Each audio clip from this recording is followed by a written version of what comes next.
Formula Ford weaving, and this is just, it's becoming a bit silly.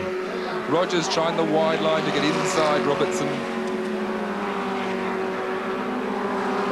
So very frustrating for Peter Rogers here. Robertson then shocked him on the straight just when he had a very good run at him for Paddock Hill Bend. Robertson rudely moved over in the middle of the straight, and it's not doing their chances of winning any good at all.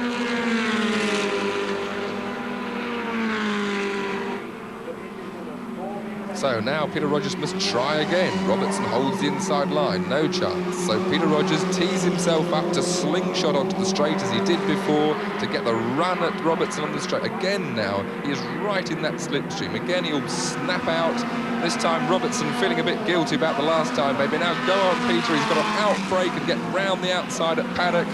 But no, he's not going to do it. Robertson again holds on to that third place, and the two leaders get further and further away.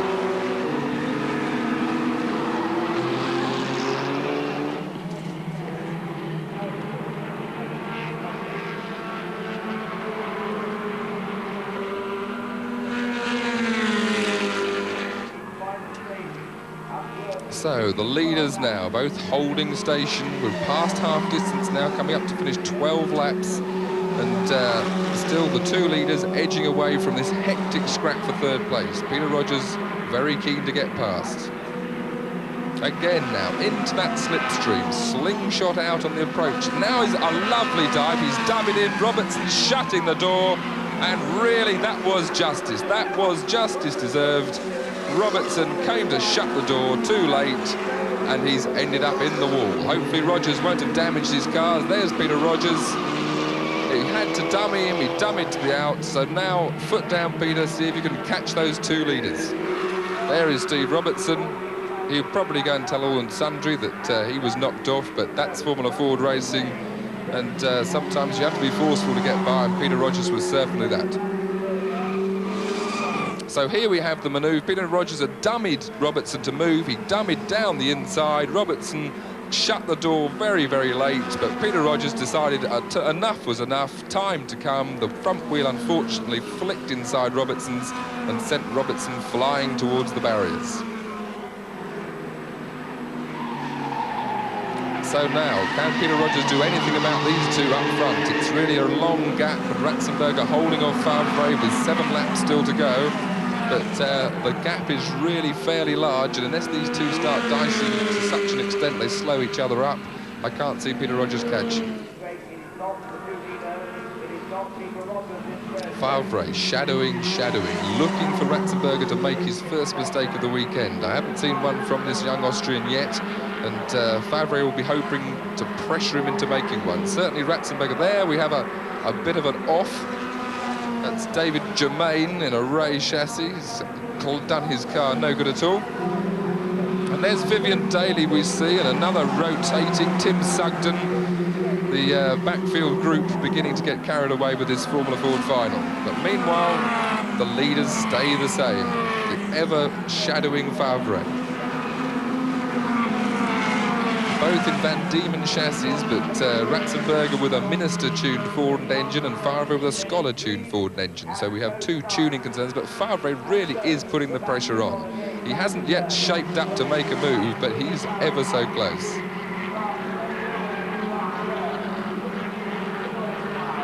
Again now, this slipstreaming effect when the car behind gets sucked along.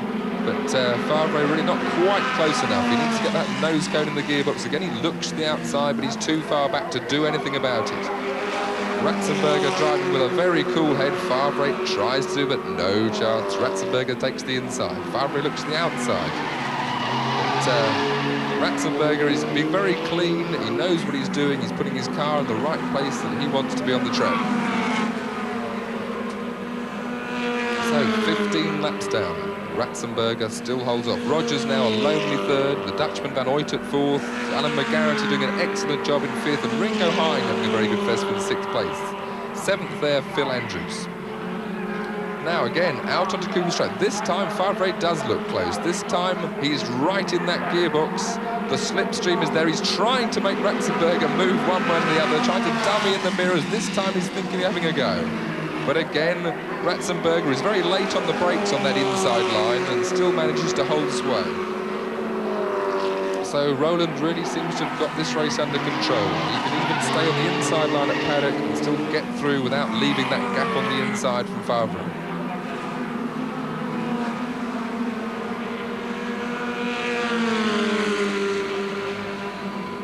The lap's beginning to tick off now. We're coming to the finish, the 17th lap with only 3 left to do. Favre has got to find something from somewhere to usurp Ratzenberger in the lead.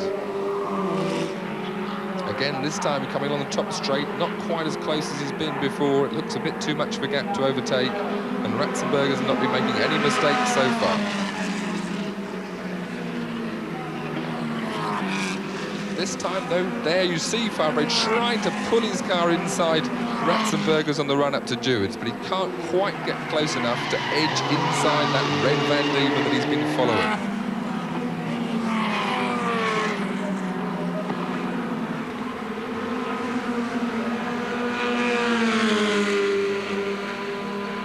Down Cooper Straight, only 2.5 laps left. What can Philippe Favre, the 24-year-old Swiss, do about the 24-year-old Austrian? 2 young drivers with a very good future in motor racing, and this festival's got 2 laps to run after all the heats, quarterfinals, semi-finals. Neither man's been beaten yet, but one has to lose this battle. 3rd gear for Paddock. This time Favre's edging that nose cone, but Ratzenberger knows exactly when to move over and take that line.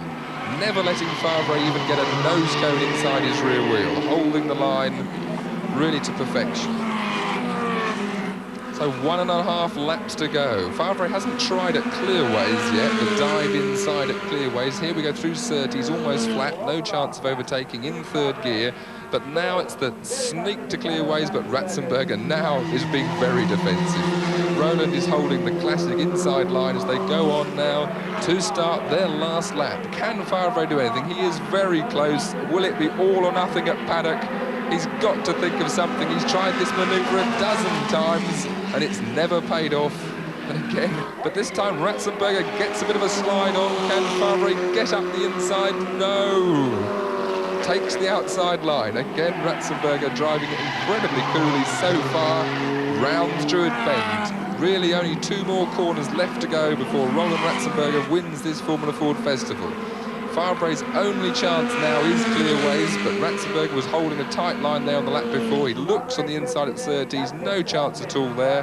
Ratzenberger will stick to his guns on the inside of Clearways, but Favre now is looking. He's made the slight mistake he was looking for. Ratzenberger made the mistake on the very last lap. Who's got the speed? Who's got the slingshot onto the straight? It's going to be absolutely, but the Ratzenberger has it by half the length. Having made no mistakes at all, Roland Ratzenberger slid 2 inches too wide at Clearways, let Favre that gap he'd been looking for the whole of the race, but it was just too late. If there'd been 1 more lap, Philippe Favre would have had that lead on that lap for sure.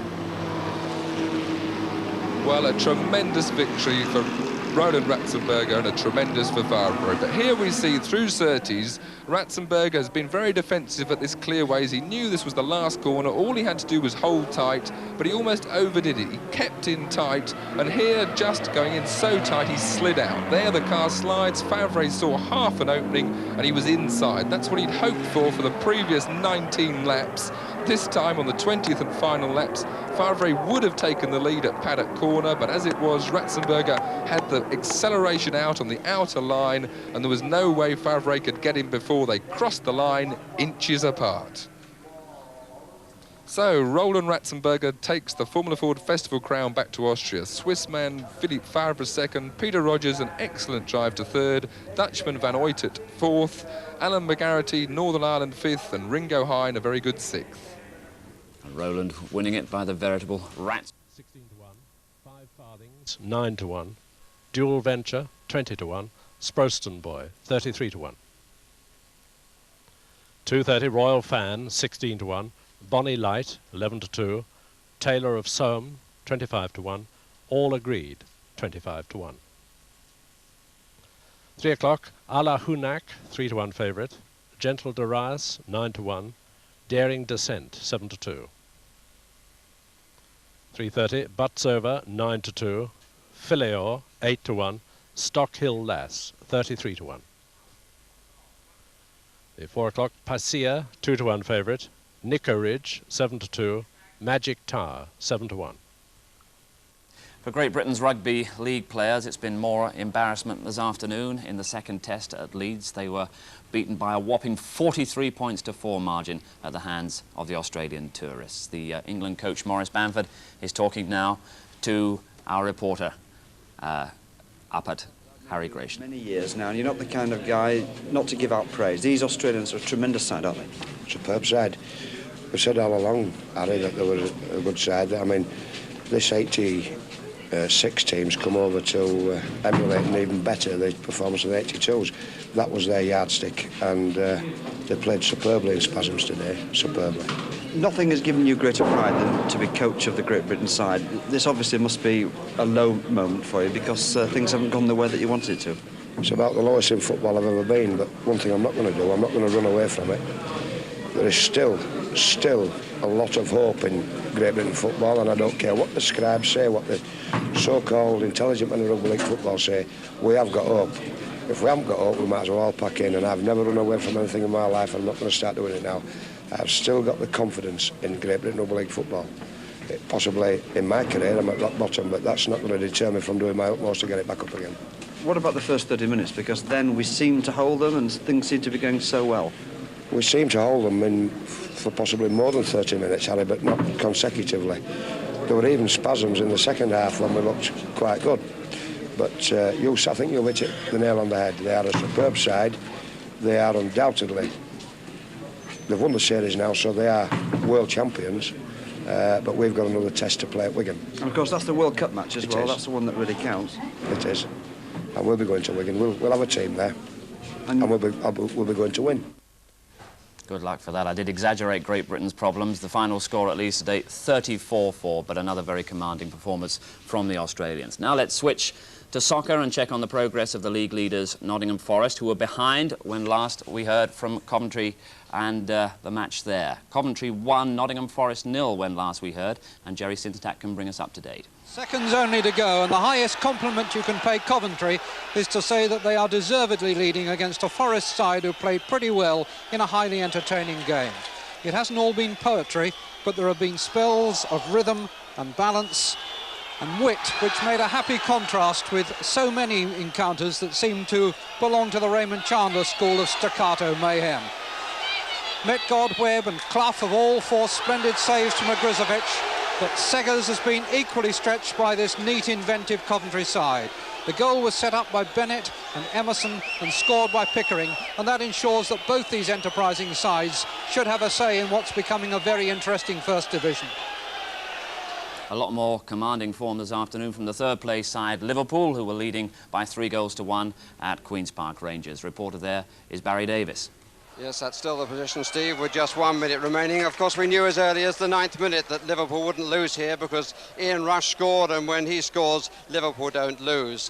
When Nicol made it 2-0 after 60 minutes, it was so much one way, it was ridiculous. But Rangers got back into the contest with a fine cross by Clive Walker, finally controlling the ball down on this near touchline, being met with a fine header from Gary Bannister. And from then onwards, Rangers for a long period really threatened to at least make it 1 point apiece from this outcome. But then Craig Johnston popped up on the right as the ball was crossed. He was the man over. He made it 3-1, and there's certainly no way back for Rangers now. That goal came in the 76th minute, and since then, nobody's had any doubt at all. But as I said, we knew in the 9th minute, didn't we?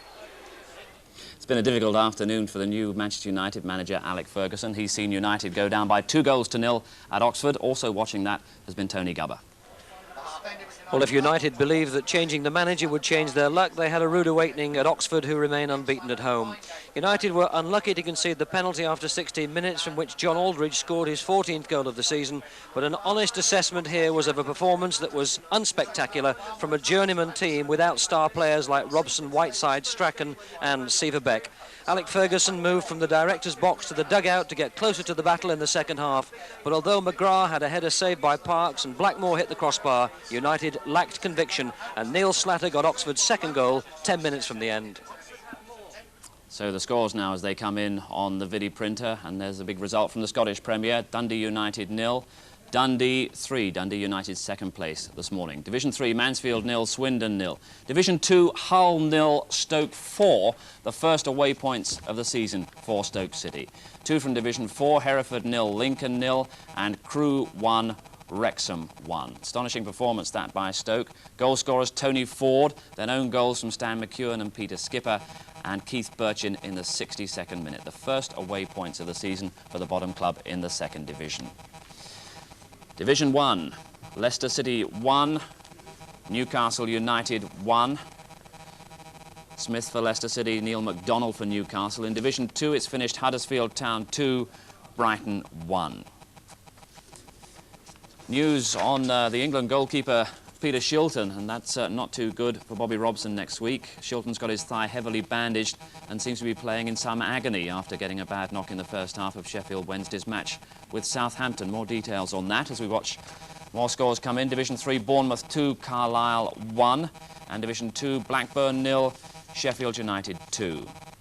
Also in Division 2, Reading 0, Barnsley 0, and the Scottish First, Kilmarnock 3, Queen of the South 2.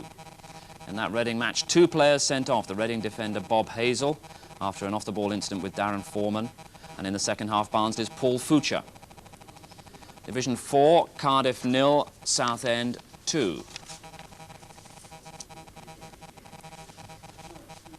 Division 1, confirmation of that result at Loftus Road. Queen's Park Rangers 1, Liverpool 3. Scottish First, East Fife 2, Dunfermline 1. Dunfermline, the leaders by 3 points this morning. Division 2, Crystal Palace 0, Grimsby 3. No more problems at Selhurst Park for Palace. They've now lost their last 5 matches. Scottish Second, Stranraer 2, Meadowbank 0. And the leaders in England beaten, Coventry City 1, Nottingham Forest 0. Vauxhall Opal League, Bishop Stortford 1, Dulwich 0. And the Scottish Second, St Johnstone 3, East Stirling 0.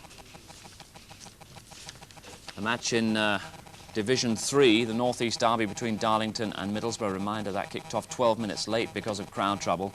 Goalless at the moment. In Division 2, Shrewsbury 1, Plymouth 1. Scottish Premier, Hibernian 1, Falkirk 0. And the Conference, Northwich 1, the leaders Maidstone 1. Division 2, Birmingham 1, second placed Oldham 3.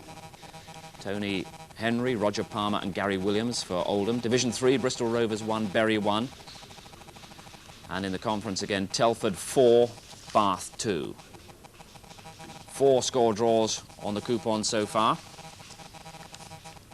Scottish Second, Arbroath 4, Queen's Park 1. Scottish Premier, Rangers 0, Motherwell 1. Rangers in third place this morning and losing ground. Division 3, Fulham 0, Bristol City 3. And in Division 1, Manchester City 3, Aston Villa 1. That's only the second victory since last February in the league for Manchester City. Paul Molden got a couple, and Imre Varadi. Division 4, Cambridge United 3, Burnley 1. Scottish First, Dumbarton 2, Morton 1. Ray Farningham got the goal for Motherwell that beat Rangers in the Scottish Premier Division. Division 1, it's finished Watford 4, Charlton 1. That's after Charlton took the lead through George Shipley. Mark Falco got a couple there for Watford. Division 3, Port Vale 0, Wigan 1. And in the Scottish Second, Ayr 3, Wraith 3. And Stenhousemuir 0, Albion 0.